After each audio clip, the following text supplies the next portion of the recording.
Chemist એસોસિએશનના પ્રમુખ જશુ પટેલે નિવેદન આપતા કહ્યું કે ગુજરાત રાજ્યના ફૂડ એન્ડ ડ્રગ્સ વિભાગના પરિપત્રને ધ ફેડરેશન ઓફ ગુજરાત સ્ટેટે આવકાર્યું છે, જેની ઘણા સમયથી અમારી ડિમાન્ડ હતી.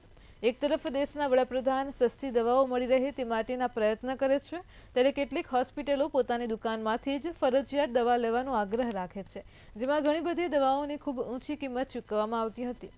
તો મધ્યમ વર્ગ અને ગરીબ વર્ગ દર્દીઓને લૂંટવામાં આવતા હતા, પરંતુ હવે તેના પર રોક લગાવવામાં આવશે.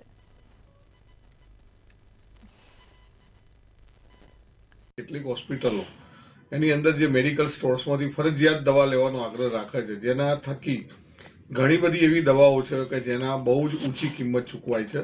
આજે જનરિક દવાઓ જે રીતે ડિસ્કાઉન્ટના ભાવે પ્રધાનમંત્રીના જન ઔષધ હોય કે પછી મેડિકલ સ્ટોર્સની અંદર જે વેચાય છે, એની કરતાં આ લોકો MRPથી લઈ 400 થી 500% જેટલો નફો હોસ્પિટલ મેડિકલ સ્ટોર્સો કરતા હોય છે.